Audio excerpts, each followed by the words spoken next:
Alright then, hello and welcome back to Race, the official game of the 2006 World Touring Car Championship.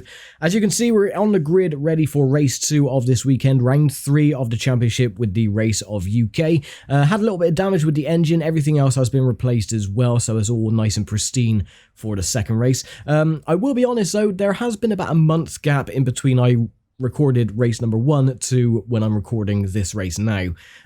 So my practice around this track wasn't good to begin with, and it certainly isn't going to be good now. So we're starting in second because we finished 7th for race number 1. Andy Prio is on pole position. So yeah, it's just down to luck whether we can actually finish in the points with this one. So yeah, 14 laps ahead of us then. Let me just double check to make sure all my car setup is all nice and good. Yeah, I guess. I don't know. I forgot what setup I used before, so... Oh well, let's just get on then for race number 2. And, this is unusual. It's like the game is glitched out a little bit. I suppose that's normal when loading, so... Yep, there's your starting order. So we'll just skip that. Whack it in the first gear. And race 2 is... underway.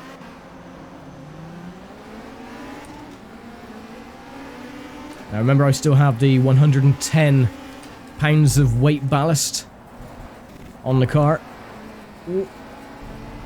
And there's a lot of Seats behind me as well.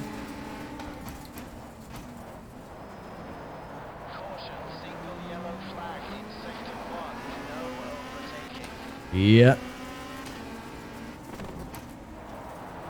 Oh, I forgot my braking zones.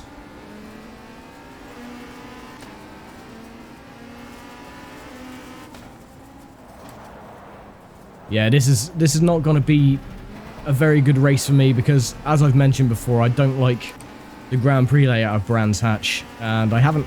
Well, there's been like a month gap in between race 1 and me recording race number 2, so I've not practiced around this track. I'm just jumping straight in.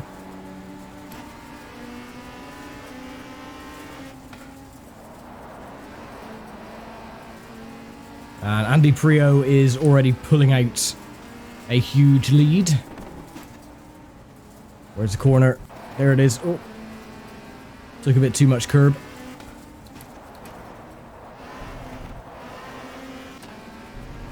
Yeah, so this is going to be very messy, I can imagine.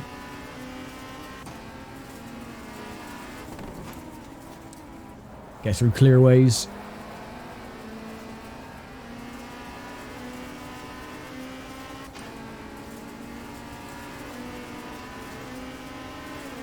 And that is a lap complete.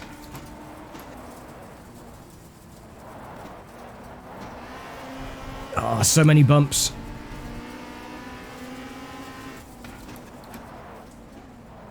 Protecting the inside line to cut off the Seat, but I don't think it's worked. No. There goes Rickard Rydell. I'm going to try and get him on the inside though, going through this corner. And no, that didn't work at all. Lovely.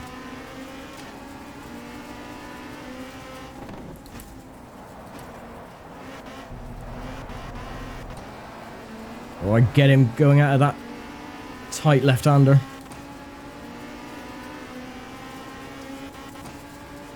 Now, if you notice, you can actually see the cars in the distance now. They don't just pop out of view. Templar had a little play around with the file. He managed to decrypt some of the files. And I believe he has had a little tinker around and he's fixed the cars disappearing from view at a certain distance. So now you should be able to see them popping off into the distance as I struggle to keep the car on the track. Getting bullied from behind as well. I think that's Farfus, isn't it? I don't know, I can't see the name. Yeah, so we shouldn't have like the cars just disappearing now from view in front. So Andy Prio leads by about 10 miles. Rickard Rydell and Jörg Müller.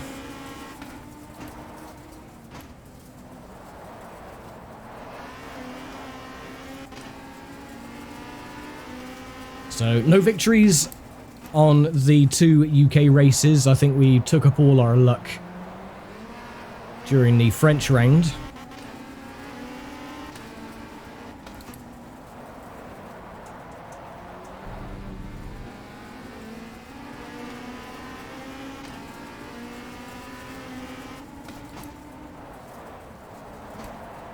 Yeah, I knew this one and Macau are going to be my weakest rounds, I believe.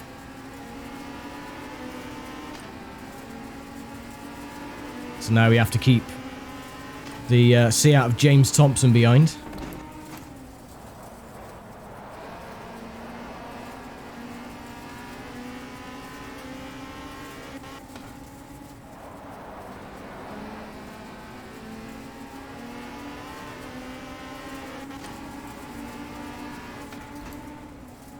Not really much to say, rather, to this race. It's just going to be a very messy, poor result.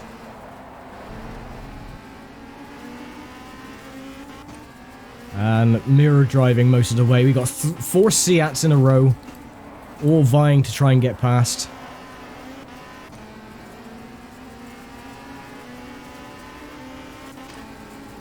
I think that's James Thompson behind. It could be turreting. Oh no, it's Gabriele Tarquini. Okay.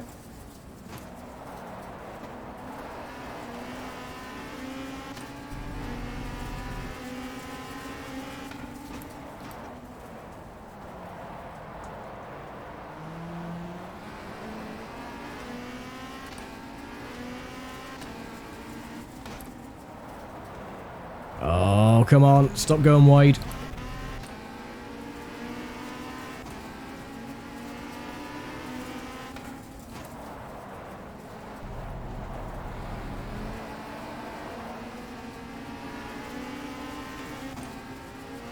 And then you got just the poor Chevy Lacetti. Yep, look, you can see the cars going around the turn.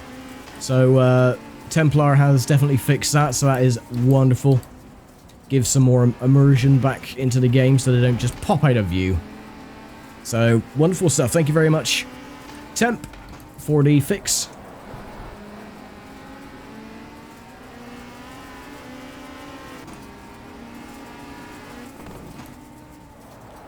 Because I always thought it was a bit daft. You can see the cars for miles and miles during the replays, but during the actual racing themselves, they just disappear from view. I think even in the rear view mirrors, the cars don't disappear. I could be wrong.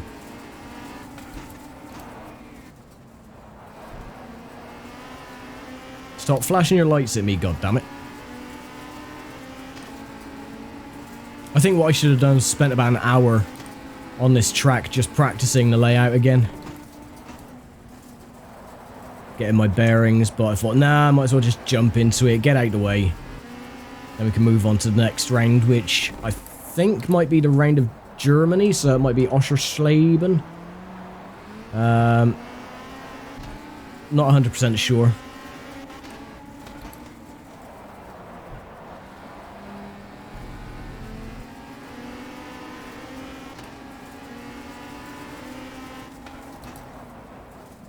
So I'm just going to try and keep the Seats behind, which is going to be easier said than done. If I can keep a 4th place, then that'll be fantastic. I don't care how slow I'm going, as long as I keep my 4th, I'll be happy.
Let's try on the inside again. Not gonna work.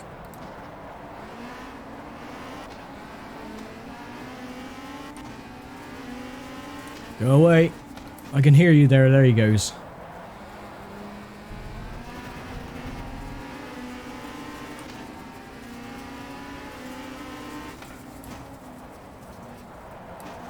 No, no, no, no. Don't go wide, you absolute pillock.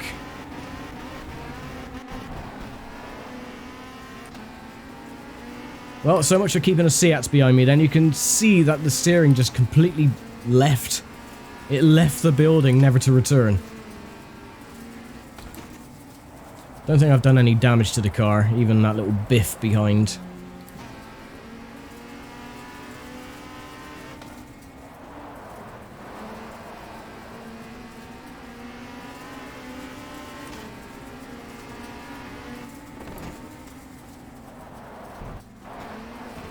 Oh, come on, get off the bloody grass, you idiot!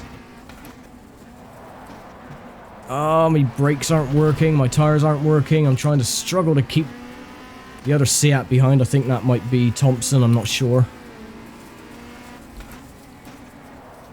Is it turning into a disaster? Yeah, the car's really not responding at all to steering input.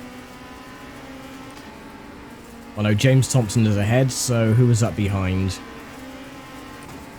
Jordi Genet.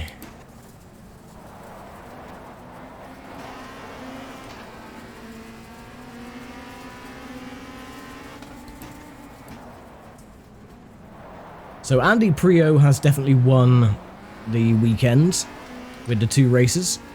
It's a bit weird as well that most championships, if they have multiple races during a weekend, they would class that as rounds. So this is race number 6 so far of this championship, so really it should be round 6, but no. It's round 3, race 2. Because they don't class the races as individual rounds, just part of the race weekend themselves, so... yeah, only 10 rounds of 20 races, so...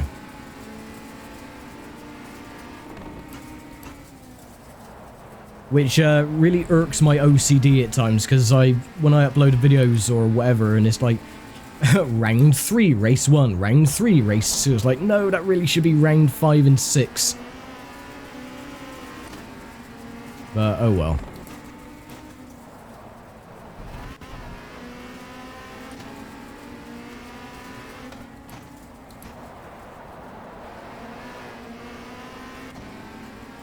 Windscreen's getting a little bit mucky again. Look at this massive trolley train behind me. This is immense.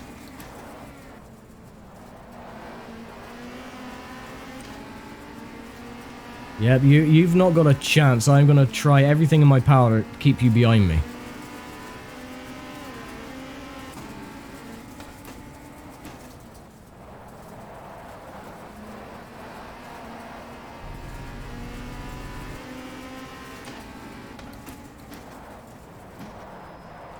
Oh, or just overshoot druids.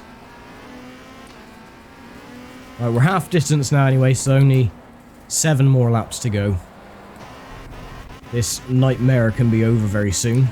No, he's flashing his lights at me again. Bugger off. I said bugger off. Go away.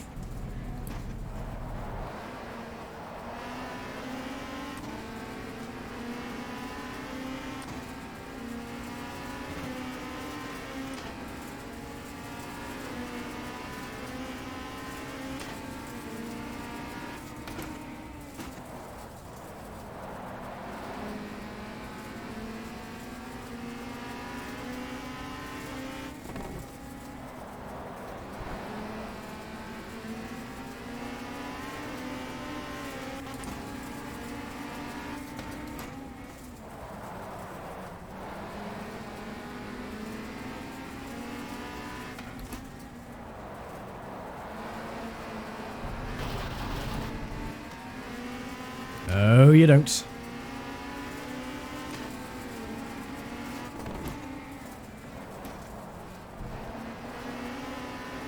And as I mentioned before during race 1, it doesn't matter what game it is I've raced around here on, I cannot get on with it at all. I've raced around here on Assetto Corsa, AMS, race room, you know, you name it.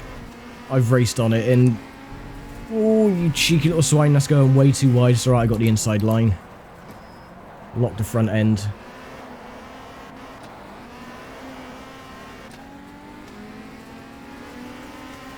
So I'll take him going through Graham Hill, that's fine. Or not. God damn stupid car.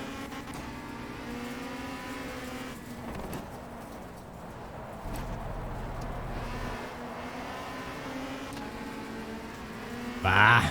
Okay, so all the Seats got past. To be expected, really. But again, you know, the amount of times I've raced on this circuit, the Grand Prix layout, on so many different sims, and just sucked at it every single time. You know, after a while, you race on a circuit after a while, you get used to it. And, you know, you sort of feel comfortable and confident around that track. I never have felt confident around this track. Ever. And yet, you know, for example, I'd never raced around Portimao, or the Algarve circuit before. And the first time I raced around there was during the race room race I had in the TCR machines. And I think it took me 3 laps to really get confident with that circuit, and I was, you know, fairly decent around that track. I got the fastest lap time anyway during the race. But yeah, you know, it was really, really good. But this track, no. It's just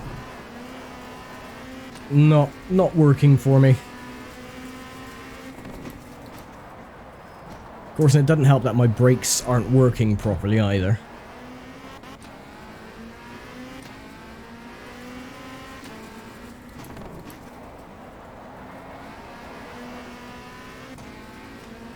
Now we have the Alfa Romeo behind.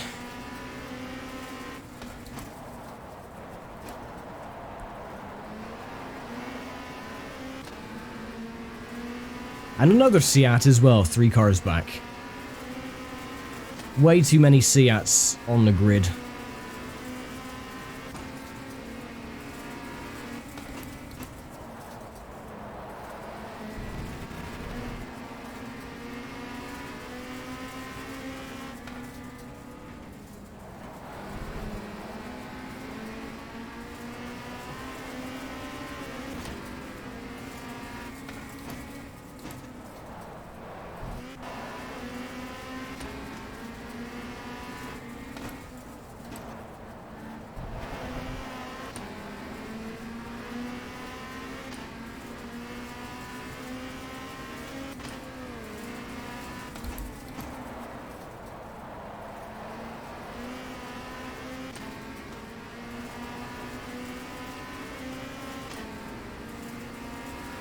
Okay, almost over with. 4 laps to go.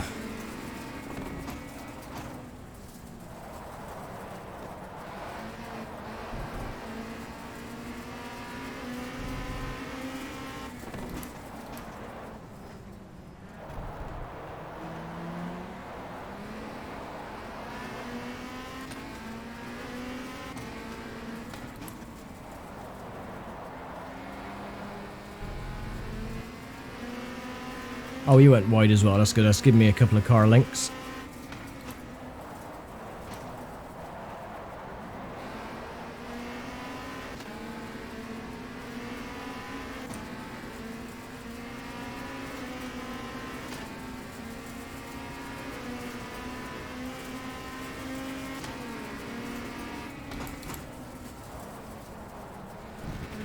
No, too deep.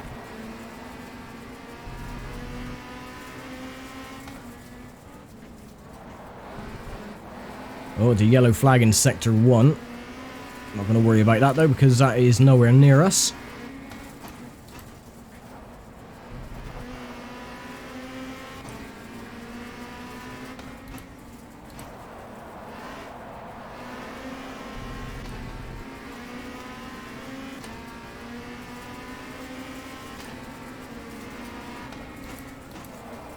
I just want to stay in 8th place.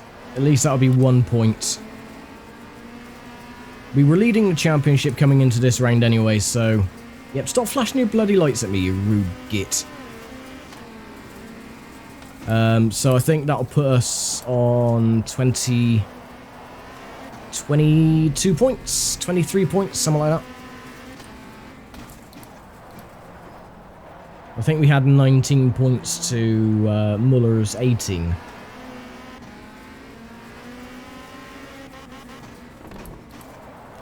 Oh, stop it.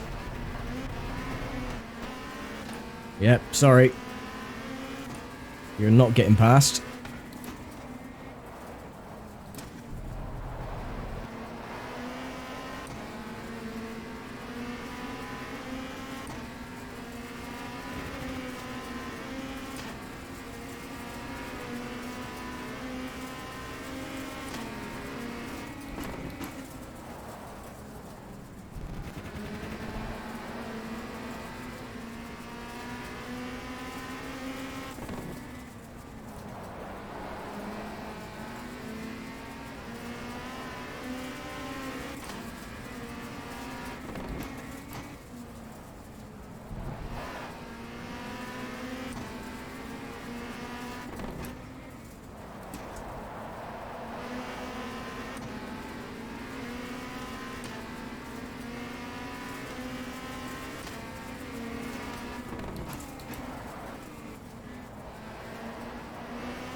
Two laps to go.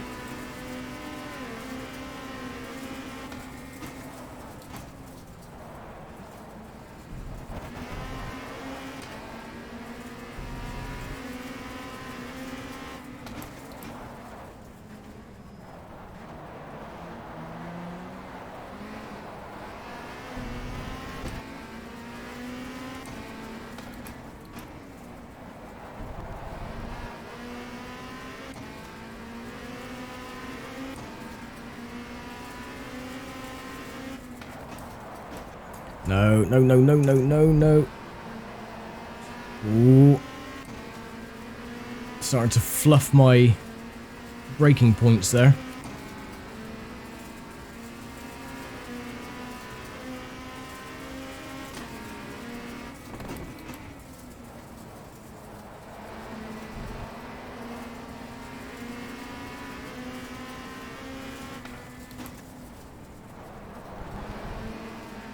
Again, they could have picked any British circuit. They could have picked Donington Grand Prix. They could have picked, I don't know, Silverstone National. No, they always have to go for Brands Hatch.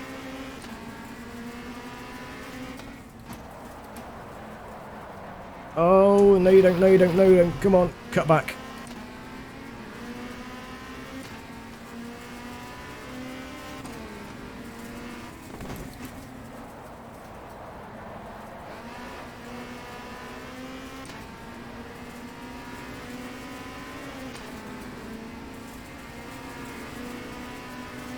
Final lap.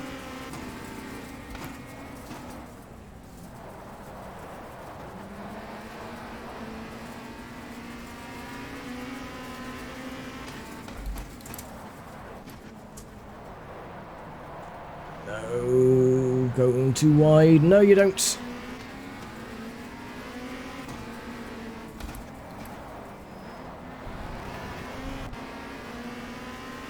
Crap.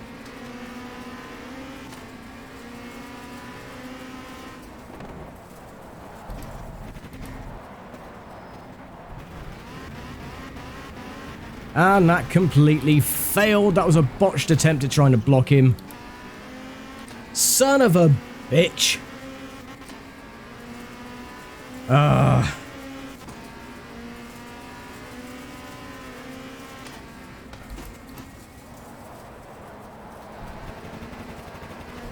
course, it doesn't help that I had a bloody spider crawling on my damn leg that I was trying to squash while racing around that damn corner.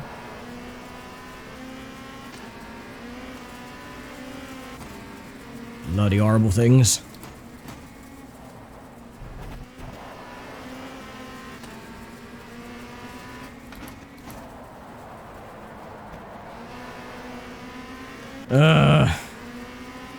Well, this was a disaster, but it's alright, we should still be in the top 5 in points.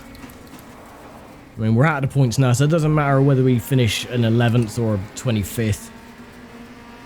So, oh well. Balzan gets the 8th place, and I finish. Oh yeah, blow it out your ass, I don't care. So yeah, there we go. So 11th place for that one. And there's your winner, Andy Prio, with an average speed of 89.966. And a total race time of 22 minutes, 42.275. Which isn't too bad, I suppose. And there we go then, these are the race results. Andy Prio does get the victory, Rickard Rydell and Jorg Muller the top 3. Gabriele Tarquini, Peter Terting, James Thompson, Jordi Janay, and Alessandro Balzan for the top 8 in points. We'll continue. And the overall points then, or the weekend points. So Gabriele Tarquini does win overall with quite a low points margin with only 13. Then it was a tie for second with Andy Prio, Rickard Rydell, Jorg Muller, Nicola Larini with 10 points. I didn't finish that bad in 9th place with 2 points. So yeah, we should have 21 points, and we do. So yeah, we're now lagging behind by 9 points from Gabriele Tarquini in the Seat Leon. But my ballast for next time then has dropped. It is down to £77. And Gabriele Tarquini has £165 of ballast next time. So, yeah, it's all to play for still. We're only 3 rounds in of the 10. Next time it will be... oh, here's the total manufacturer standings. The Seats are going to pull away. They got like 50,000 cars on the grid compared to everyone's like 2 or 3. Or 1 in my case. So yeah, Oschersleben is next then, and that'll be coming up in about a month's time, I do believe, for the race of Germany. So yeah, I will leave it here for now. Thank you very much for watching that incredibly abysmal monstrosity that was race 2 of the race of UK. And we'll be back next time then for the race of Germany. So thanks for watching, take care, stay safe, and I'll see you next time. Bye for now.